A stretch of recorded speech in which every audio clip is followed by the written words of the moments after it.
بالله من الشيطان الرجيم.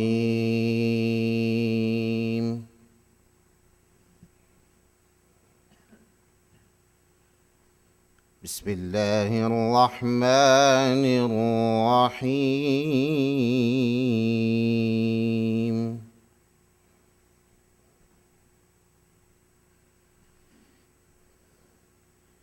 يا أيها الذين آمنوا ما لكم إذا قيل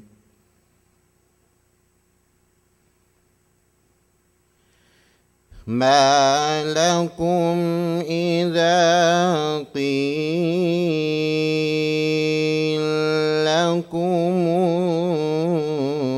انفروا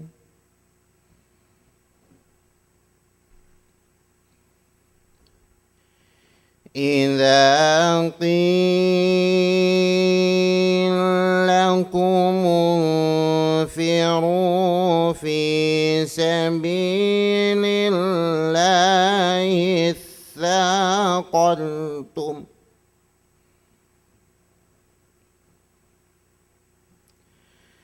في سبيل الله اثاقلتم إلى الأرض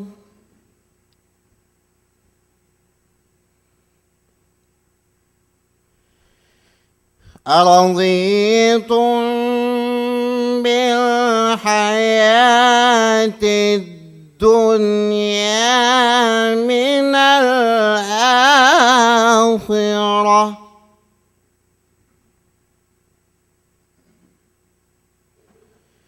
فما متاع الحياة الدنيا في الآخرة إلا قليل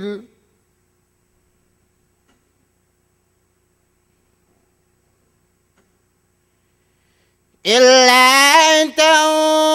تنفروا يعذبكم عذابا أليما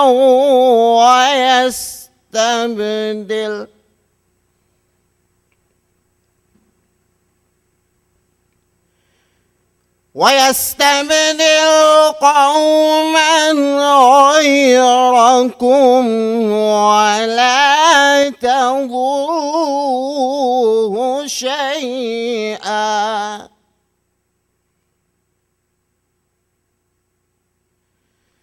والله على كل شيء قدير.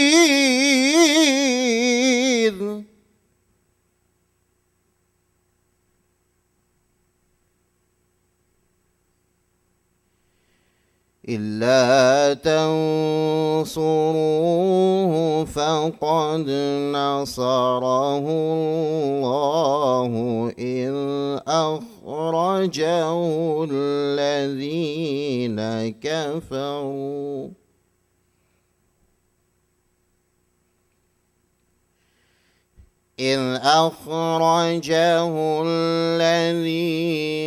كفروا ثاني اثنين إذ هما في الغيظ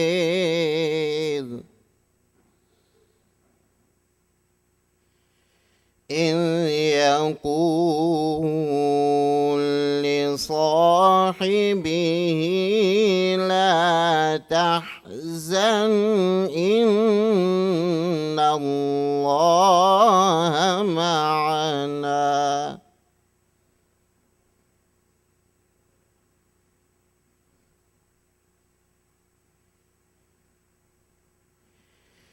إلا تنصروه فقد نصره الله إذ أخرجه الذين كفروا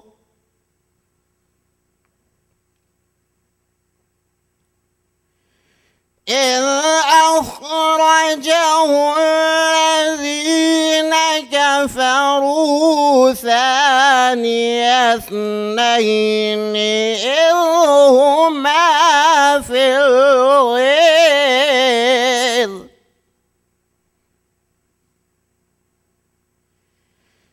إذ يقول لصاحبه لا تحزن إن الله معنا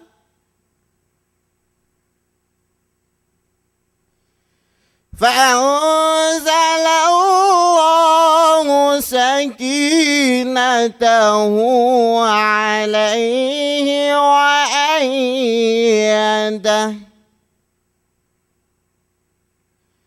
وأيده بجنود لم تروها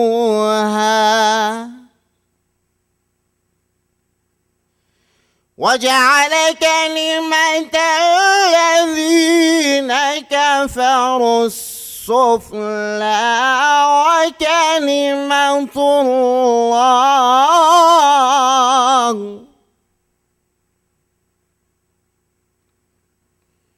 وكلمة الله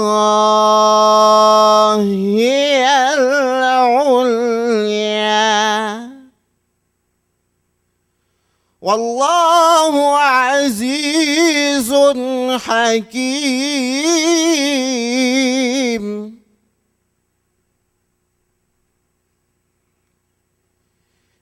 انفروا خفافا وثقالا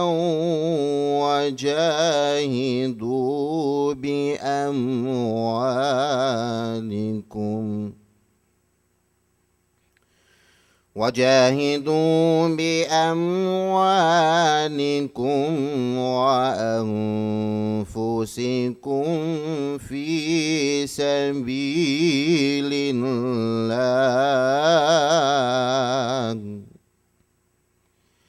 ذلكم خير لكم إن كنتم تعلمون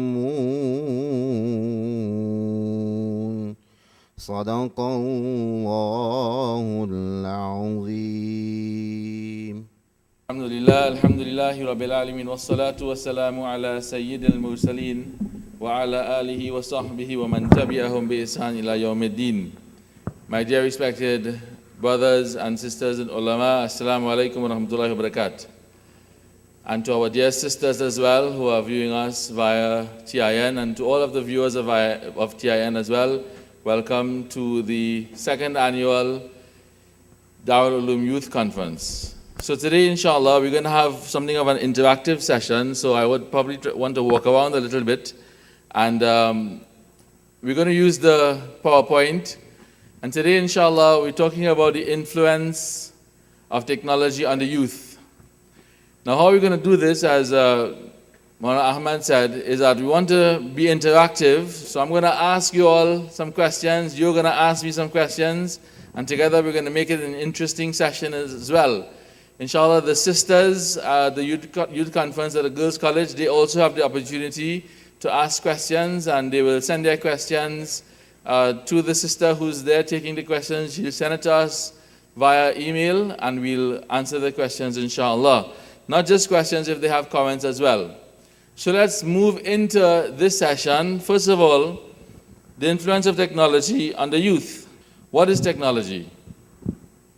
As you see here, technology is the making, the usage, and the knowledge of tools, techniques, crafts, systems, or methods of organization in order to solve a problem or serve some purpose. Example, as Maulana said, computers, television, cellular phones, internet, Facebook, etc. Now all of us need technology. In fact, we can't survive without technology. Can you all imagine a life without a cell phone?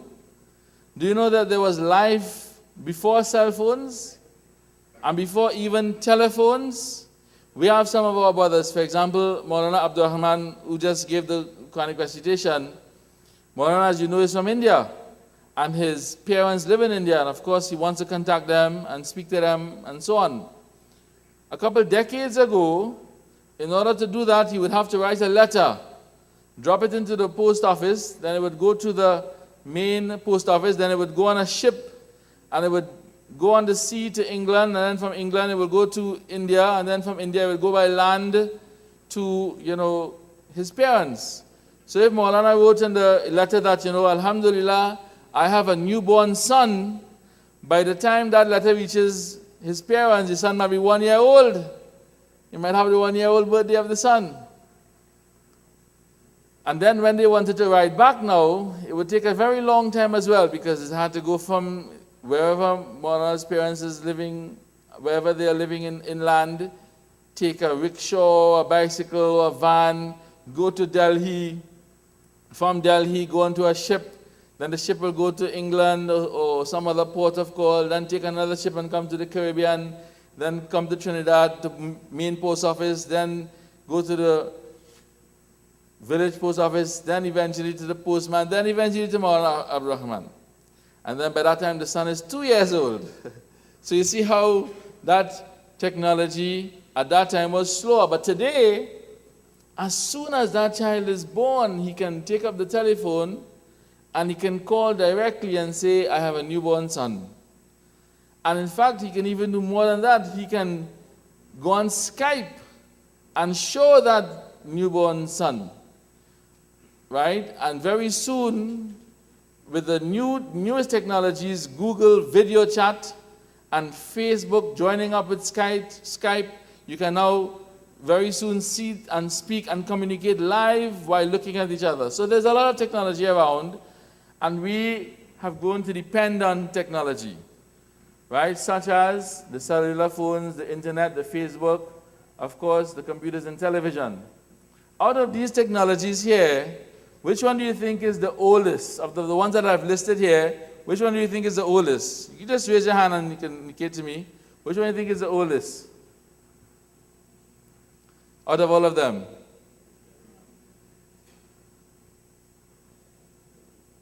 Well, I mean the ones that we have listed: computers, television, cellular phones, internet, Facebook.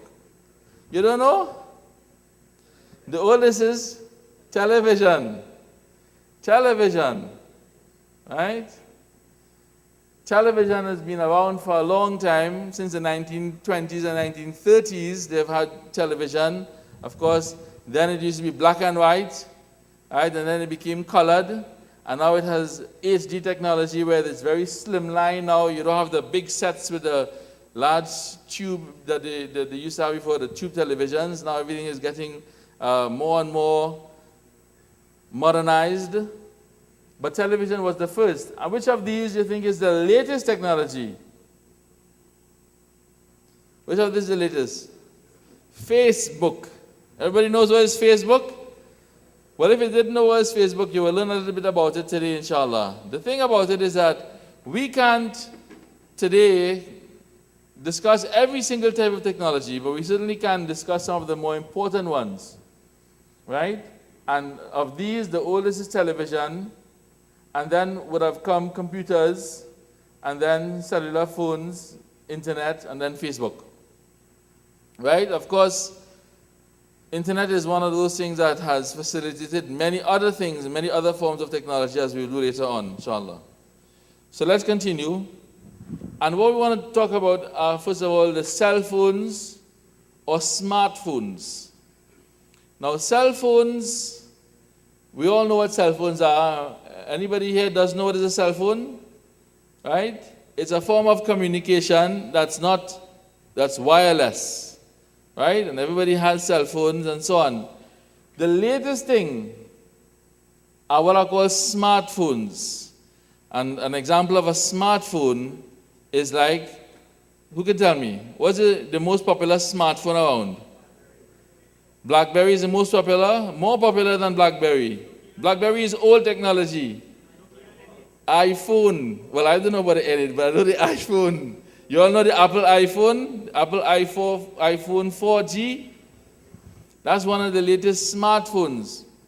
So somebody was saying that, an alim in England, he was giving a lecture and he was saying that, the shaitan, since the 1970s, he's been trying to distract Muslims and people from remembering Allah. He's been trying all kinds of things. Of course, he's been trying since he was from the beginning of time.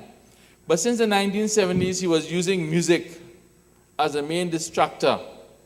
And it had a lot of success. Music has, captured the imagination and the thoughts and the time of everybody. Many people, not everybody, many people.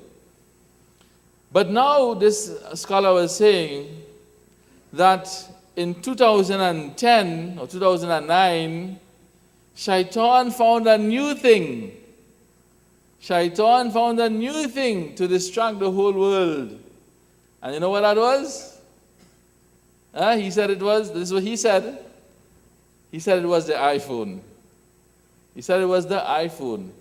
Because the iPhone carries tremendous amount of potential to do all kinds of things. If you can use an iPhone is a very, very versatile thing.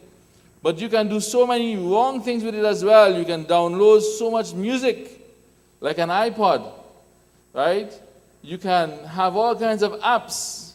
You can play all kinds of games. You can do all kinds of things that, if it is that you fall into the trap of shaitan, then shaitan will make you forget about Allah and do all of these different kinds of things. So what are the functions of cell phones or smartphones? First of all, they are the most popular piece of technology. More people have cell phones than anything else, any other kind of technology.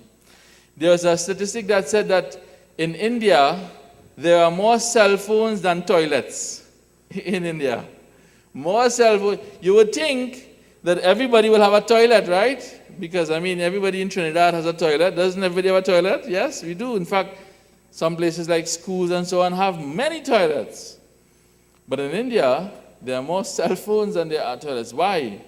In many of the rural villages, they have no facilities for toilets and so on, right? Everybody goes natural, right? I won't explain what that is, but everybody goes natural. You'll think about what that is.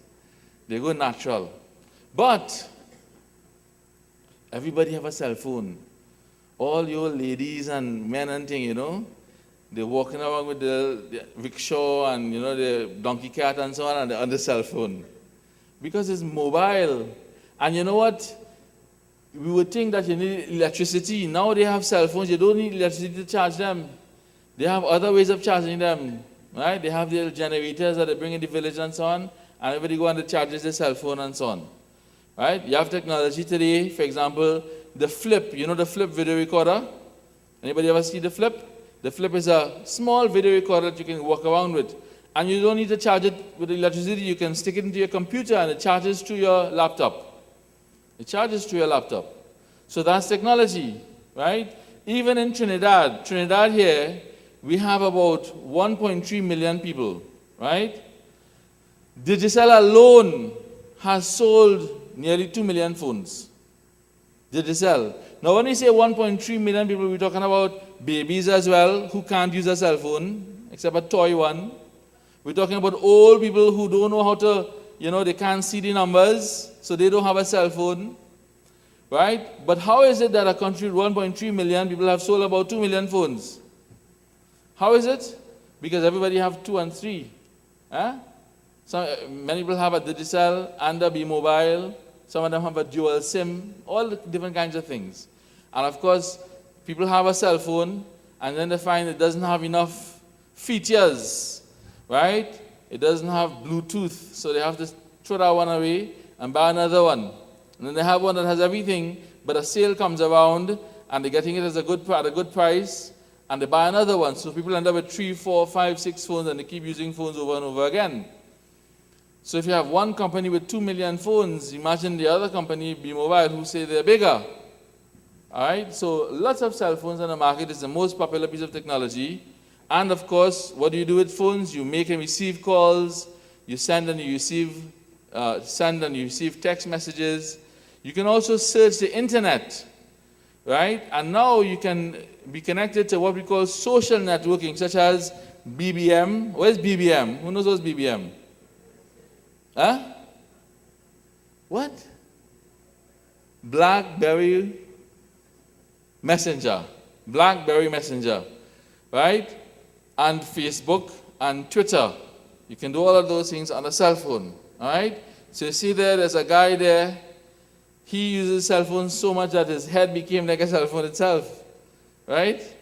And the other pictures of a fax machine. Okay, so what are the advantages of cell phones? One, the communication skills increase with cell phones.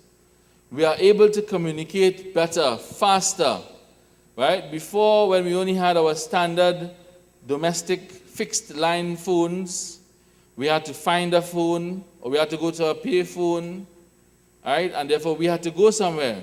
With a cell phone, we take it along with us. We have it in our pockets, in our wallets, in our purses, so that we can communicate more quickly, and we can be, able to be communicated with more easily. Some people don't like that, actually. Some people, they don't like having cell phones because before, they wouldn't be bothered all the time. But now with a cell phone, everybody can get you. Once you have your number, everybody can get you. So sometimes when you don't want to be, called upon, people can call you through the fact that you have a cell phone. Of course, one of the great advantages is that in case of an emergency, one can contact the police and the ambulance in a short space of time because, sometimes in the case of an emergency, a fire also, you can't go anywhere. You may be trapped even, but you can have a cell phone, right?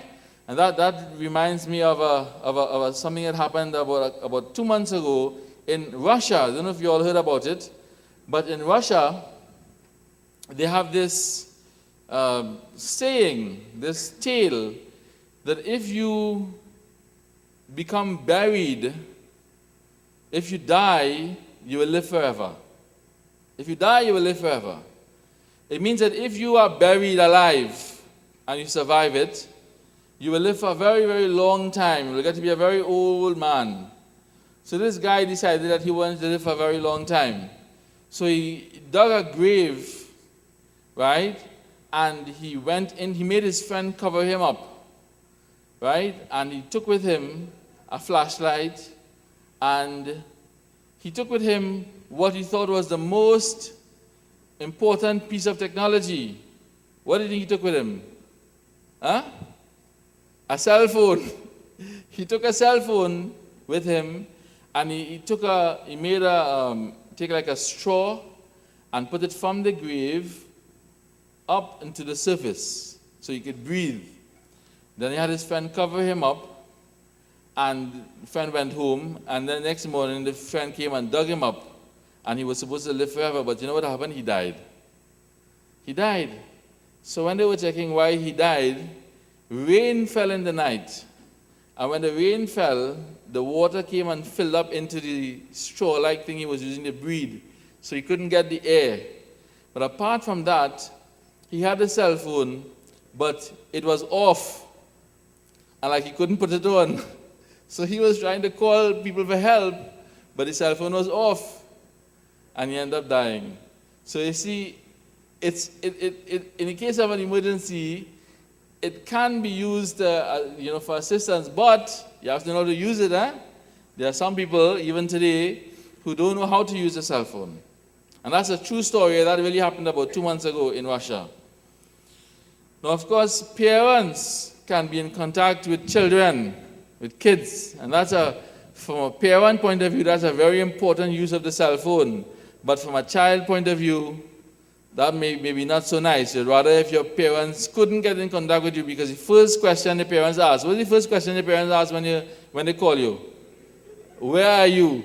Where are you, Hamza? Where are you? Or where are they? Right? Where are you right this minute? And you look around and say, Frederick Street, Twin City Mall, or in the masjid. I'm in the masjid. But very soon, the technology is coming with video phones. So when your mother say, where are you? And you say in the message, she will say, show me. And you'll have to do like this and show her Trinity Mall. And she'll say, where is the masjid in Trinity Mall? Like that, right? But at least parents can contact children and know where they are, and that's a very important thing and a very likable thing for parents. Long ago, when you're giving your child something to go with, you give them money and you give them lunch. Today, you give them a cell phone. And that's all, you can live with that. Of course, many, many cell phones today are equipped with internet access, email, and browsing can be done at the owner's convenience. When internet now started, you couldn't get internet in your homes. You had to go to an internet cafe. And then eventually internet went into your homes, but it was very slow. It was dial-up, right? Dial-up internet. And now it is, wireless and so on, right? And high speed. So now, apart from that, now you can get internet on your cell phones. And many, many people use things like the B-Mobile, BlackBerry Messenger, and they use Hotmail, Yahoo, Google, all of these, and they're able to communicate on their cell phones, receive emails directly on their cell phones, and reply to them very, very quickly. So you're able to send and receive messages in a short space of time, which is a great use of that technology. However, there are some disadvantages, aren't there?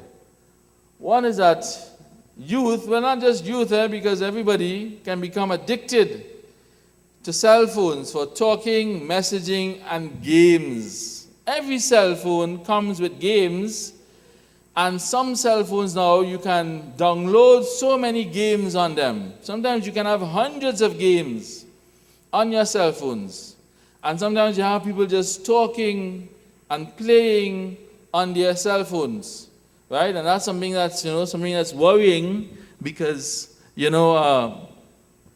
sometimes you miss important things. Sometimes you're playing a game on your cell phone and you end up missing the time for salah. All these different kinds of things. And sometimes you end up wasting a lot of time, right? So one of the disadvantages of cell phones is that you can use them for important purposes as well as you can use them for things that are not necessary. Of course, it encourages male and female mixing because what do a lot of people use cell phones for today? Cell phones are being used to send across images of people, right, and make dates and so on, and people go and they chat on the cell phone, and then they go and they make arrangements to meet and so on and so forth. And also it encourages the youth, or many people as well, to put ringtones that may contain music. And many of the ulama have said that the music, all music, it is haram, not permissible. But sometimes we make an excuse and we say that, we have to have this music on our cell phones. And you'll find that there are many, many people who put songs and music that are haram on the cell phones, and they will say, well, we're not listening to music, but they're waiting for a call every time, because every time that call comes, their favorite song comes on, isn't it? Their favorite music comes on, so they actually get to listen to it all the time. And then parents are not aware of who the child is speaking to, right? You ever go on the phone and they're saying, your parent comes around and they're saying, yes sir, yes sir, yes sir, yes sir. And after, when the parent goes, they say, yes Nadine, yes Nadine, yes Sulaiman. Right? But when the parent was there, yes sir, yes sir, yes sir. Right? And then they say, that was my teacher. And that was your friend, but your friend teaching you things too. So, in fact, you're not lying, that's your teacher. Right? So, the thing is that parents are not aware of who the child is speaking to, but the new technology will allow video chat so that they will see on the phone exactly who it is you're talking to while you're talking to them. But that's a disadvantage because sometimes people can also use this for wrong purposes. People can use this, for example, you see an advertisement on the television, on the newspaper or on the television for a car, and there's a telephone number. You call the number, you're speaking to somebody. Somebody's sounding very honest and convincing on the phone, and you decide to make an agreement, you make a purchase, you agree to buy something over the phone, you didn't see the person. You come with your money, and then you give him the money, and then you realize you've been ripped off. You didn't get the item you were supposed to pay for, that you were paying for. You didn't get the item you were supposed to receive.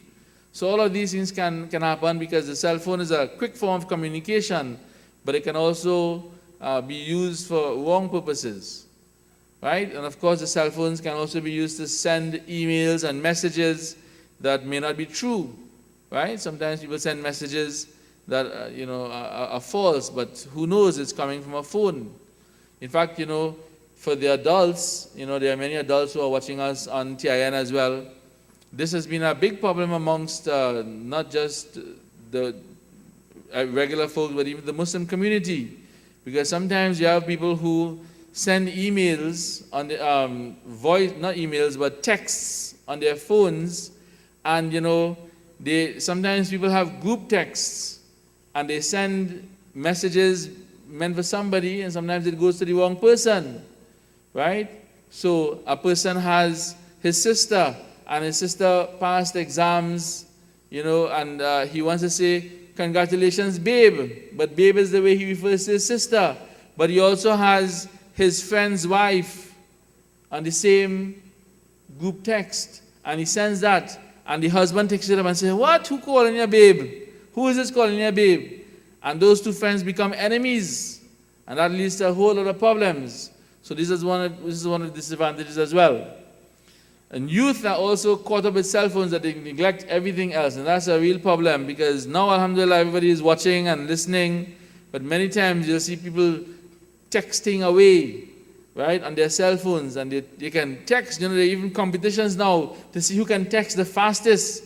Some people can text 50 words a minute, a second, 10 seconds. It's almost like how you used to have competitions who can type the fastest. Now it's who can text the fastest, right? And of course, as well, phones can be used for spying, right? How do we mean it can be used for spying? Well, I have a short video here I want to show about spying. So we'll turn to that, inshallah. All right, here's that cell phone story you've been waiting for. Cell phone users beware, Big Brother may be listening. The Federal Bureau of Investigation can now hear everything you say, even when the cell phone is turned off. I know it sounds kind of out there, but using your phone's tracking device, authorities can now activate the microphone inside the dreaded thing, allowing them to eavesdrop on you and your conversations. So we've decided to start saying all kinds of weird stuff all the time. Not really. It's serious business, and the FBI used this form of surveillance to keep tabs on critical conversations by people they call known members of the mafia. Experts say the only way around it is to take the battery out of the thing. All right, that's it, inshallah. So did you understand what he was saying? He was saying that cell phones can be used for people, in this case he was talking about the FBI, to actually listen to what you're saying even when your cell phone is off. Even when your cell phone is off. Now we would think, right, like that guy who died in the grave, his cell phone was off so he couldn't communicate with anybody. But if the FBI was spying on him, they would have known his situation, right? But maybe they weren't spying on him. But organizations that believe that they need to, or have been set up to look into people who may be doing things that are wrong, such as the FBI and the CIA. In Trinidad here we have the National Security, and we have many organizations throughout the world that listen into other people's conversations. And we all thought that you could listen to them, they can listen to you when your cell phone is on. But here it is that they can listen to you when your cell phone is even off, right? By getting into parts of the phone that still accept and receive the messages while the phone is off. So that's something you all didn't know, I suppose. And therefore, the commentator was saying at the end that the only way to deal with that is to take out the battery, right? So we want to move on to another thing now called Facebook. But before we go into Facebook, let's see if there are any questions. Any questions? And the sisters as well, they can email their questions, and we will answer the questions for them, inshallah. So are there any questions about cell phones? I mean, don't ask me where the best deal on an iPhone 4 is. I won't tell you that, right? But if you have any questions about cell phones themselves, about the technology, about how it's being used and so on. Any questions? Nobody understands? Oh, we have a question from the sisters. You see, the sisters are listening. Right? Oh, well, this question is about Facebook. Right? And the question is Facebook haram and why? So, we'll do that now, inshallah, Facebook. But before we get to Facebook, let's ask about cell phones. Any questions about cell phones? Everybody have a cell phone? Nobody have a cell phone? You all didn't bring your cell phones with you? I have a cell phone? All right, all those who have cell phones, let's see them. This is mine. No cell phones? 1, 2, right? Who has the best cell phone? Say me. Say me. Don't say me, say you. All right. Yes, Maulana, I have a question. Is talking to the opposite sex halal on cell phones?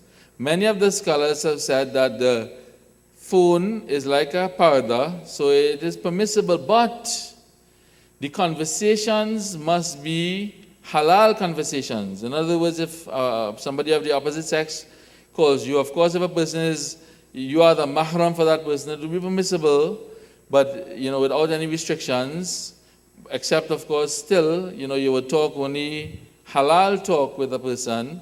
But if somebody, let's say from the opposite sex, who you are not a mahram for them, calls you, or for the sisters, if somebody for whom they are not your mahram calls you, it is permissible to speak with them on the cell phone, but it would be, a conversation that should be straightforward and to the point.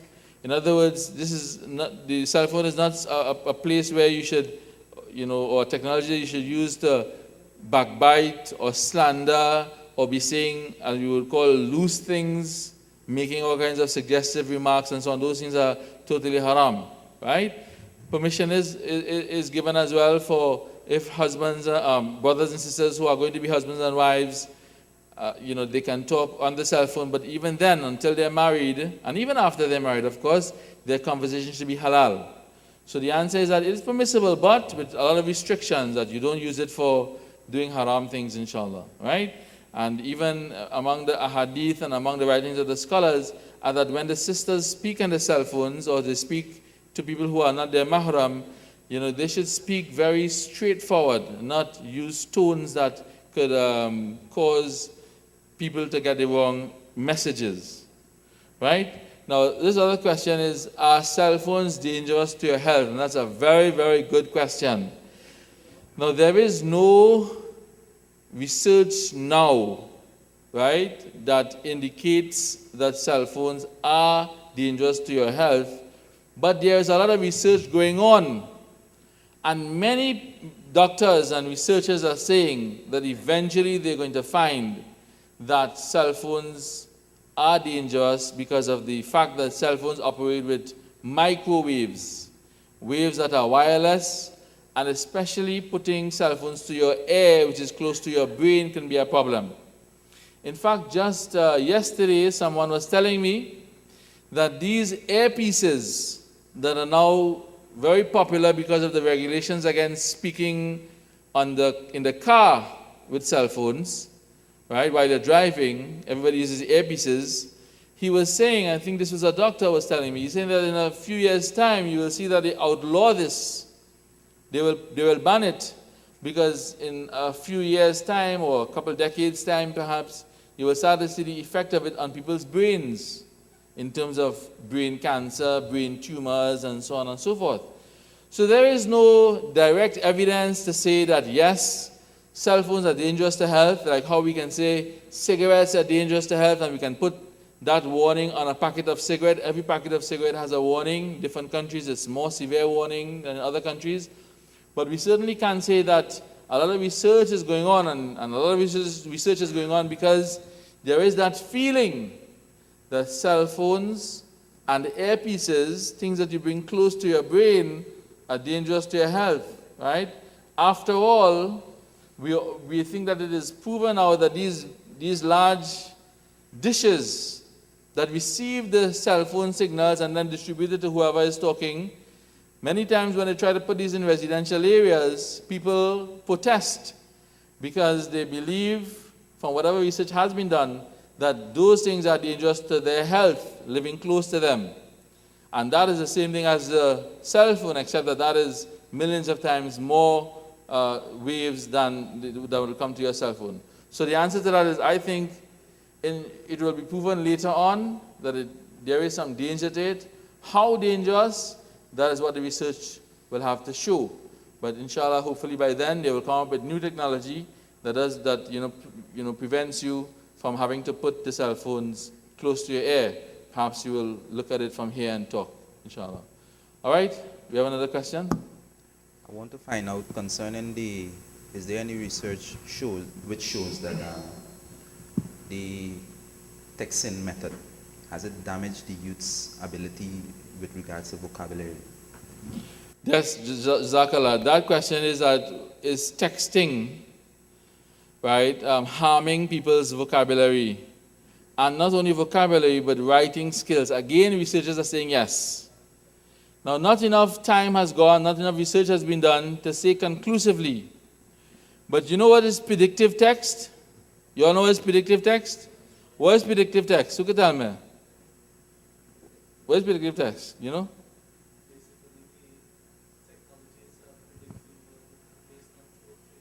Right, the technology, very good. The technology predicts the word based on 2 or 3 letters.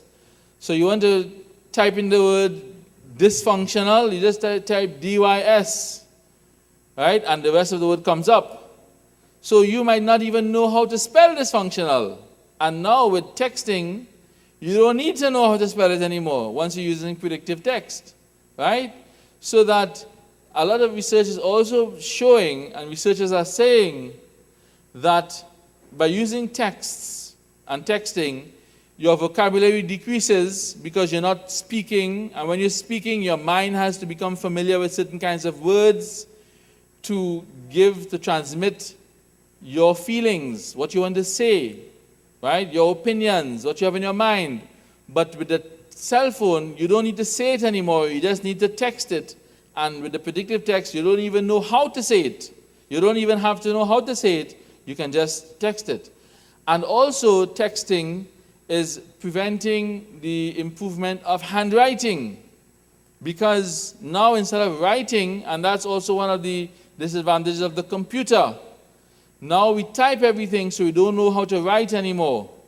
Right? But sometimes writing is important because, sometimes the technology does need backup. It needs an infrastructure. It needs electricity and so on.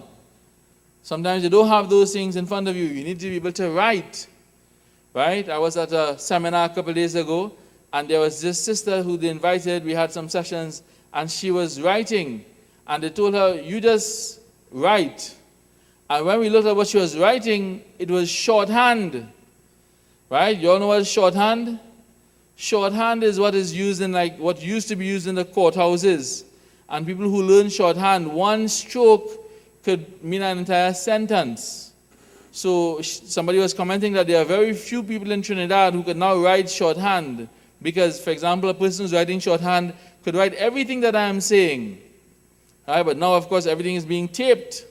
So you might think there's no need for that, but you never know when there will be a need for it. So to answer the question, yes, it is being shown that texting also decreases the vocabulary skills of a person as well as handwriting. All right, we want to do, okay, we have another question, inshallah. Are we saying, therefore, that technology is unfortunately making our life dimmer? I think that is well known that technology is making it easier for us to get by without harvesting our own potential. And in that sense, yes, it is making us dimmer. But it's not just this kind of technology. Everything in the life that we live, the modern life that we live, tends to provide services for us and prevents us from having to use our own skills. For example, if you tell me now that you would like to eat macaroni pie for lunch, I can say that's not a problem. I can have macaroni pie available to you, and I can go to the supermarket and get macaroni pie already made just to stick into the microwave, and it's ready to eat. But if I had to make macaroni pie, I surely would have boiled the macaroni too soft, because I don't know how to make macaroni pie, right? And you would not have eaten it. So the skill of making a macaroni pie, as a simple example, is lost. Many sisters now, right? They can't cook. When you ask them, when you're going to get married to some of the sisters and you ask them, sister, well, can you cook? They say no. Indoors opens for breakfast, right? Churches there for lunch, and barbecue hut there for dinner. Why does it need to cook, right? So you get your baigan and aloo and sarawuti from indoors in the morning for breakfast. You get your lunch from churches, and and you get your barbecue in the evening. So the technology, of course, that is part of technology as well, providing food that is already made. They have companies now, for example, even, people who like authentic Indian food.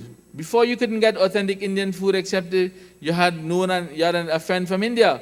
Now these things are coming already pre-packaged. You have your chicken tikka and rice already made, and you just have to stick it in the microwave, and then you just add the curry, as we call it, to the rice, and it's ready to go. So yes, technology like the telephone, the cell phone, and like many, many other things are taking away the need for us to do things on our own. And that's something we have to be aware of, because we never know when that technology will be taken away from us. And we have to survive. In fact, now there are shows, right, on cable television and so on. I've heard about it in all kinds of different channels, where they test people's ability to survive without technology. Throw them in the jungle now. Put them on a boat without any radar and see how they will live, and the winner gets a big prize, right? Because we are so accustomed to living with technology that we can't live without it. Some of us, if we didn't have our alarm ringing on the cell phone 5 times a day, we wouldn't even remember to pray. We need that alarm. We've become so addicted and dependent on technology. All right? So yes, it does lead to the person becoming less skillful, less intuitive, less inventive, and that's something that we need to all, we need to try our best sometimes to get along without the technology. Take your cell phones, turn them off for a week, and try to survive without it. You'll try that? Inshallah? Nobody's saying inshallah. You say, nah, that's too hard. Better fast for a month than do that. All right, let's move on then, because we have a fair way to cover. And this now is Facebook. And Facebook is one of the latest technologies available. Facebook is a social networking service and a website launched only in 2004. It's not even 10 years old. Operated and privately owned by Facebook Incorporated. It was founded by a man named Mark Zuckerberg, a Jewish guy in the university who wanted to communicate with his friends, and a young person. He's in his early 30s or late 20s, and he's a multi-millionaire, a billionaire now because of this Facebook. And of January 2011, Facebook has more than 600 million active users. 600 million active users. Something like 40 million photographs are uploaded onto Facebook every single day. 40 million photos, right, are uploaded every day. And users may create a personal profile, add other users as friends, and exchange messages, including automatic notifications when they update their profile. Now, Facebook, therefore, is the most popular of what we call social media or social networking, which does have advantages as well, and has disadvantages. As one of the questions came, is Facebook haram and why? Right? So let's look at, first of all, Facebook is only one out of all the technology. Now, if you all want, we could go through all the technology, but let me just show you the scope we could go through all the social networking stuff. But let me show you the scope of the social networking. That's it. All of that is social networking, right? All of that is social media. You see how many different things there are? Look at other networks. You have LinkedIn, Facebook, MySpace, Ning, right? Under online office collaboration, Google Documents, right? Wild Wi-Fi, Basecamp, Bubblus, Zoho, right? Under video, you have different kinds of Wikia, you have Wikipedia, Wikipaint, Wikilinks, Wikispaces, all kinds of different things. So all of this is social media. I'm not so sure how if you could see all of it. I'll try to get all of it on one slide. But that's all. The one in the middle there, the box in the middle is written social media. And all of these things now constitute social media. But we just want to talk about one of them, which is the Facebook. So, what are the advantages of Facebook? Right? Now, as we said, everybody knows about Facebook. Facebook is a social networking site that you can go on to, and it enables you to communicate with people. You make your own profile, and you can communicate with people and add friends to your list. So every time you put something on, all your friends will see it. You can do a lot of things with Facebook. You can form groups, which, in your own group, you can do your own things, as well as you can send invitations to many, many people, those who are on Facebook, for example. So some of the advantages of it, a means of communication with friends and family members who live in different parts of the world. One of the good things about Facebook is that it's free of charge, and it's always active, and you can communicate with people from all over the world. So somebody living in Mongolia, anybody have family in Mongolia? Anybody family in Mongolia? Tajikistan? Anybody family in Tajikistan? Russia? China? India? All right, some have family in India. So you can go on Facebook and communicate with them and talk to them directly on Facebook, right? And another thing you can do is, because it's so big, you can find people on Facebook, right? So for example, with a cell phone, you can only call those people who you have on your contact list, or if somebody gives you a number. But let's say you're trying to find somebody who's you don't know, you lost contact with them for years. You can go on Facebook. Of course, there are other sites like this as well, but you can go on Facebook, and let's say his name is Jamshid Hussain. You can type in Jamshid Hussain on Facebook, and 2,000 Jamshid Hussains will come up, because they're all on Facebook. And you can type in Jamshid Hussain from Kentucky, Illinois, and type in that, and then it will narrow down to 5 Jamshid Hussains living in Kentucky, Illinois, and then you can find that person that you're looking for. So it's a really nice way of communicating. And of course, one of the good advantages for us as Muslims is that you can spread the word of Islam via profiles and groups and so on. Many people have Facebook sites where they have questions. I have a Facebook site where people send in questions, and they can questions on Islam, and we answer them back and send it back to them. People also learn from the Facebook, right? Because all of the Quran and Ahadith are already downloaded on different Facebook sites. And also it's used for things like advertising. All the companies, right, have Facebook sites that you can go on, and they will teach you about their particular products, right? And of course, you have a cartoon there that, 2 people are saying, we met on Facebook. This woman met this frog there, and I think she hopes to kiss that frog and it will turn into a prince. But that only happens in the fairy tales, right? So for the sisters, don't do that, right? Don't go in looking for any frogs and so on. And of course, the other cartoon, if we're a man's best friend, why don't they allow us on Facebook? Facebook is definitely only for people and not for dogs, right? But there are some dogs on Facebook anyhow. Now, discouraging, disadvantages. It encourages open mixing between males and females, and it breaks the code of powder, right? Because with Facebook, and this is very important, with Facebook, people lose their inhibitions. So Facebook is a lot like rum. It's a lot like whiskey. Why do many people who are not Muslims, why do they go to the bars and they take a few drinks? Because the bachelors or those who want to commit sin, they want to meet somebody They want to meet a girl, or the girls, they want to meet a boy. But they're not brave enough to just go up and talk to somebody. They're not brave. So they go to the bar first and they take a few drinks. And the drinks, it decreases their powder in their brain. It lowers their powder. It lowers their sensitivity. It lowers their shyness. It lowers their haya.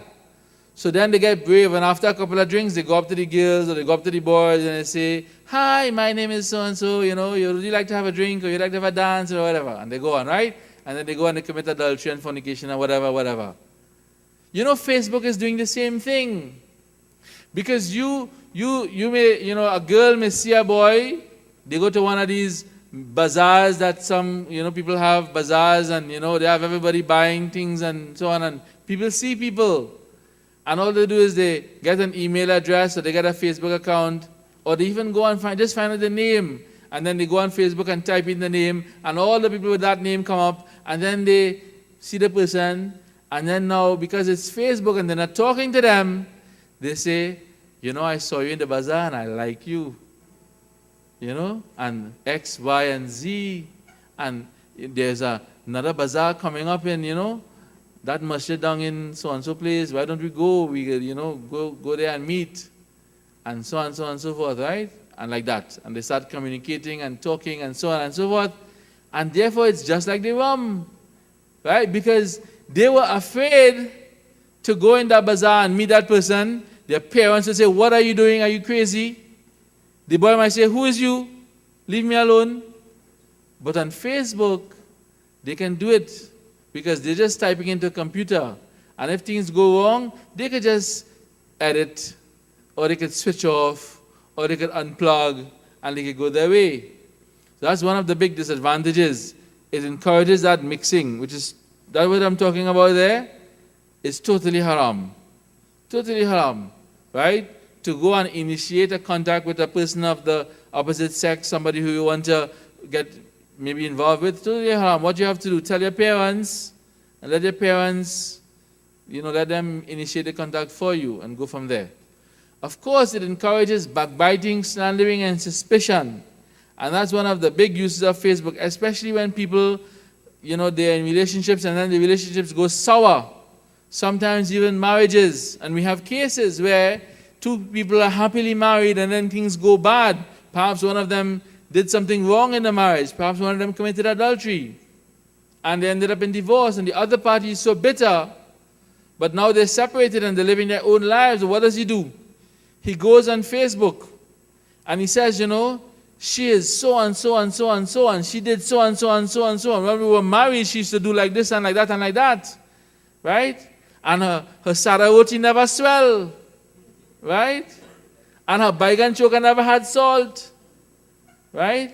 And then he would say, she would write on Facebook, and she would say, but he used to, whatever he used to do that wasn't right, He used to take off his socks in the living room and put them on the TV, right? He would, whatever men do that they're not supposed to do, he would not wash the wares. He would only use his plate and put it in the sink, and it would stay there for days because I am not washing it.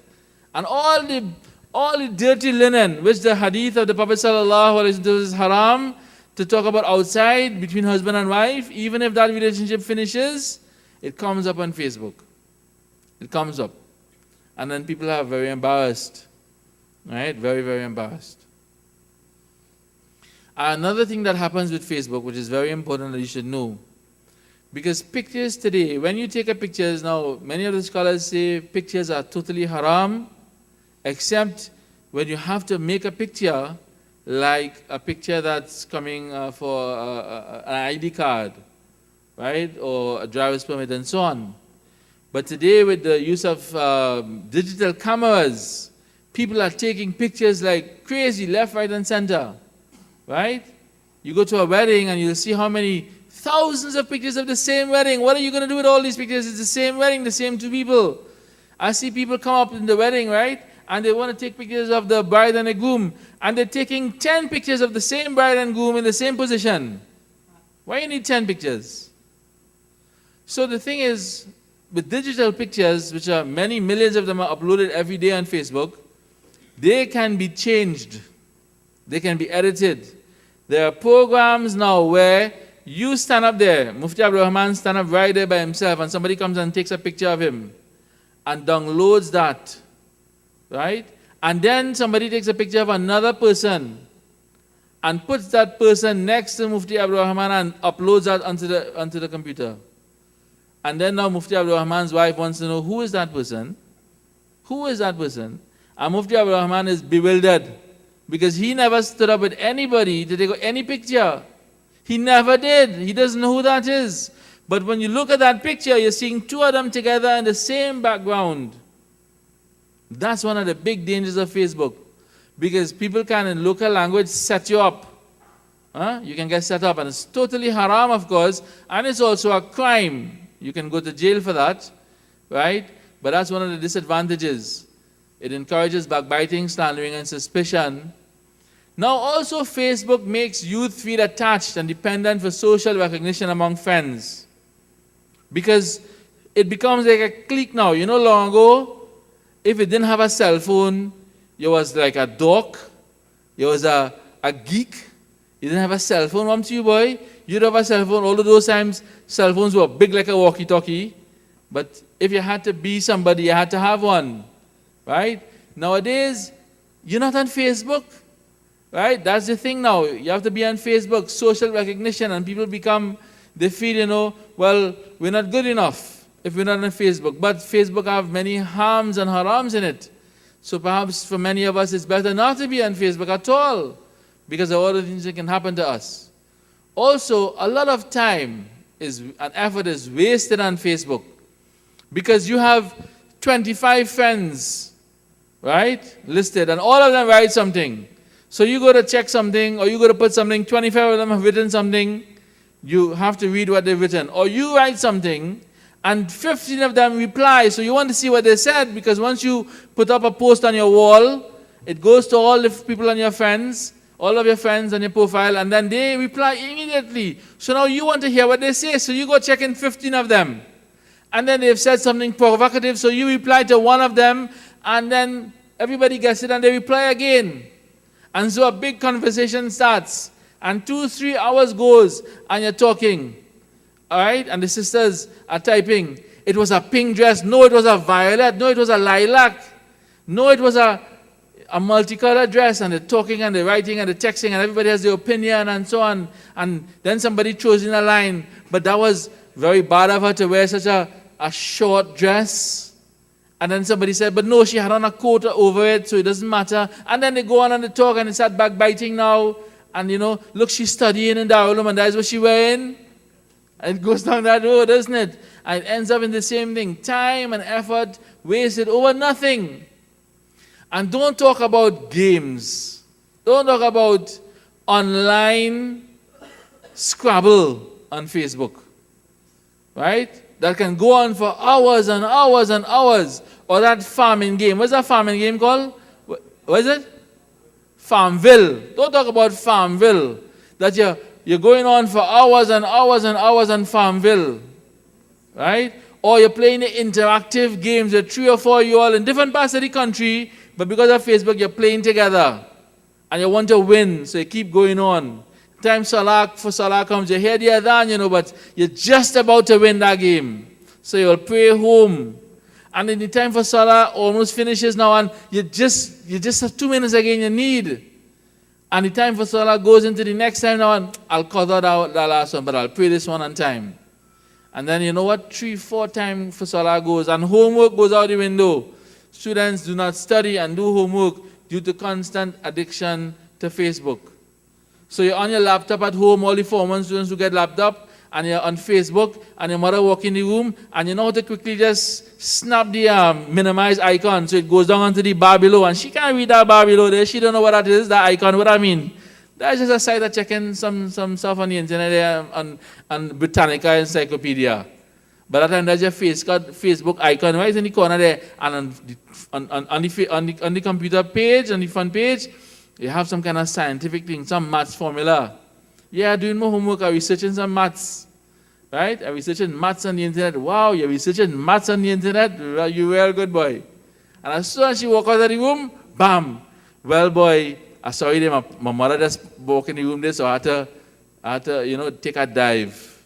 So you minimize well fast. And what happens? The next day when you go to school, no homework. Why? Oh, well, sir, I was doing some research and I fall asleep. I didn't get time to do it. That time, Facebook took up 3-4 hours of your time. So that's one of the, Facebook is sucking people's time, right? And now there are sites where they talk about people who are, look at this. You look at this icon here. You see this? Where is it? Do you see this? Where is that? Facebook Addicts Anonymous. They have AA. Where's AA? Alcoholics Anonymous. Right? And where's NA? Narcotics Anonymous. And where's FAA? Facebook Addicts Anonymous. Who want to join? Anybody want to join? Just register outside. Right? If you want to join for counseling services, free for Facebook Addicts Anonymous. Right? And look at the other thing they say here. Log out is the hardest button to click. Because once you log on, who smiles when you log on? Who smiles? Shaitan. We catch him. Because logging in is easy to do. Logging out is the hardest thing to do. Right? So, to answer that question, is Facebook haram? The answer is no.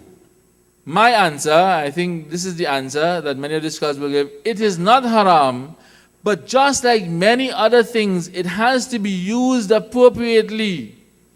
And its inappropriate use can have detrimental effects. Can anybody outlaw a kitchen knife? Can anybody outlaw, is a kitchen knife haram? No. We need the kitchen knife to peel the vegetables and cut the vegetables. But if you take the kitchen knife and you stab somebody with it, is that not haram? Yes. So it depends, the technology, it depends on how you use it. And unfortunately, when it comes to Facebook, more than any other one, that's why I wanted to put this one second, after the cell phone, which is the most popular still use of technology amongst the youth. But the next one going after that, and the one that takes more time is Facebook, and it depends on how you use it. So if you use Facebook for haram things, know that it is for you haram. If you use Facebook for halal things and you control the amount of time you spend on it, then inshallah it will be permissible. All right, so we want to take a short break, right? And we have 2 more very important things to show you, including 3 more very important videos we want to show you. So we don't want anybody to go away, but we don't want you to get bored as well. So we're going to first of all ask if there are any quick questions, any more questions on Facebook. And what I said about Facebook also goes for things like Twitter as well. You can use them, but it depends on how you use them. Recently, for example, some hackers. What's a hacker? What's a hacker? A hacker is somebody who spits well far, isn't that? A hacker? Somebody who can take spit and spit it very far? That's a hacker? Is that a hacker? No, that's a hawker. A hacker is somebody who can intercept and go into your website, into your own website and your own account and change things and steal information and put information. And recently, one of the largest media networks in the world called Fox News, they have a Twitter site, right? A Twitter feed. And of course, Twitter is used by people who want to get quick information and make quick comments and do things quickly. And they would update their Twitter site very quickly so people can see the news. And somebody hacked into Twitter, into their Fox Twitter site. And you know what they put? They put Obama was shot twice in Iowa and he's dead. He's dead. They put that Obama was assassinated. President Obama is the president of the United States. And if somebody assassinated the president of the United States, that has worldwide implications. That could have caused all kinds of panic buttons to be set off. That could have caused all kinds of emergencies all over the world if he is assassinated, right? Because you know who they're going to say assassinate him first of all. Anyhow, we won't go down that road. But it was false. It was somebody who hacked into the site, right, and said Osama killed Obama. No, they didn't say that. They said Obama was killed, right?